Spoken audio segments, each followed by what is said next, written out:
Hi everyone, this year I'm going to show how I saved $12,000 in the last 6 months, which may not seem like a lot, but when you consider that the average millennial only saves 8.5% of their income, this is definitely a step in the right path.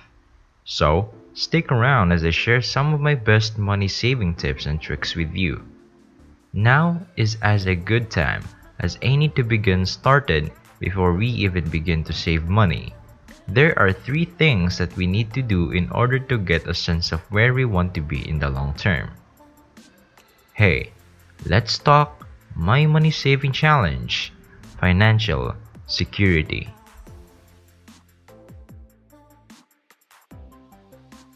At the end of the year, 5 years from now and 20 years from now are just general ideas of whether you want to be a multimillionaire or if you just want to be able to pay for family vacations.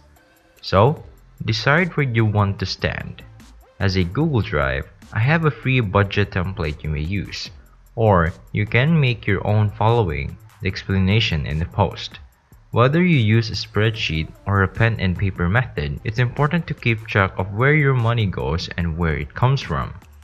If you don't, you'll have a hard time saving money because you don't know where your money is going. You can either use the spreadsheet method or the pen and paper method to keep track of where your money goes and where it comes from.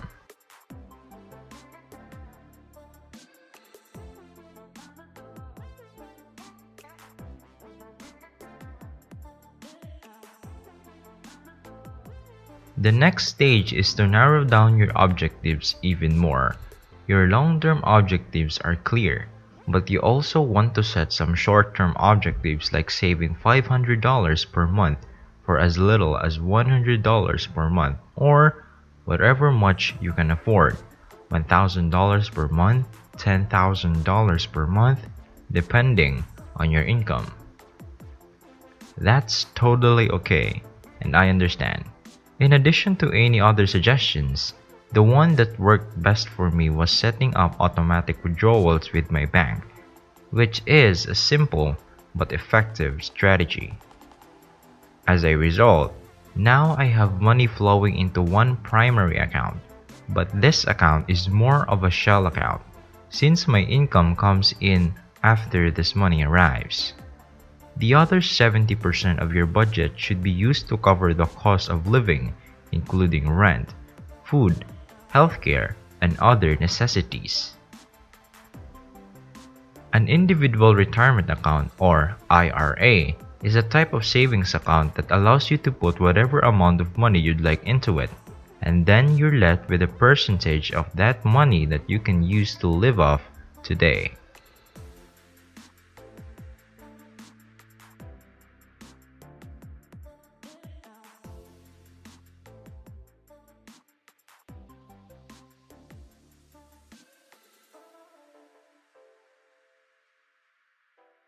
You don't have to trick yourself into thinking that you have an income, but the way that I like to do it is I then say, you know what? I'm not making X amount of dollars. I'm only making 70% of X amount of dollars. And I tell myself, look, I have to live off of this. When it comes to cutting back on your spending, one of my favorite areas to cut back on is eating out because food is one of the most depreciating assets you can imagine.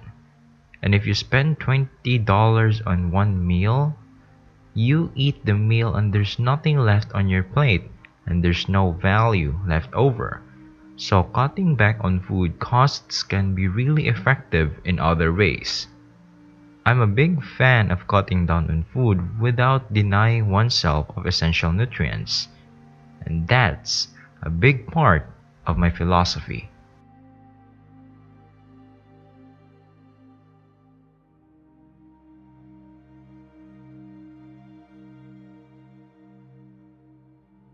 The next one, though, is the expensive of housing, which is impossible to avoid.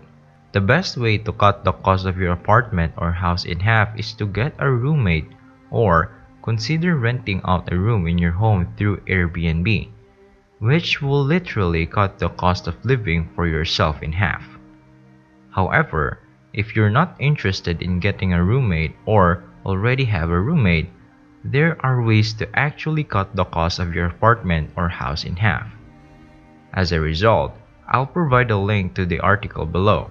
I was surprised when I first read it since many people don't realize the high cost of car ownership and operation, particularly if you put a lot of miles on the vehicle. You must pay for auto insurance as well as vehicle expenditures and petrol. If you reside in a city, you'll have to pay for a new alternator, new tires, and other difficulties that may arise with your car. This may add up quickly, so shop around if you can. In a suburban location where public transit or Uber are available, you may want to assess whether or not owning a car makes financial sense for you based on how much time and money you spend driving.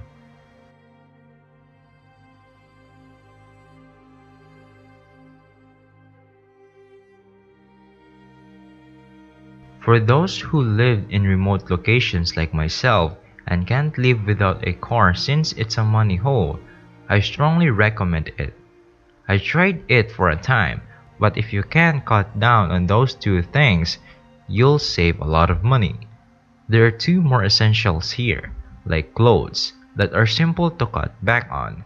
Unsubscribing from all of these different clothing providers, sales, and discount emails is what I found to be the best way to get rid of all of these unwanted emails. Email marketers are paid to do something that they are very good at and they are extremely effective in doing, which is why they're still making money and sending these emails. As someone who has done this before, I can tell you that there is absolutely no shame in going to a thrift store or Goodwill or the Salvation Army to save money if you're really strapped for cash.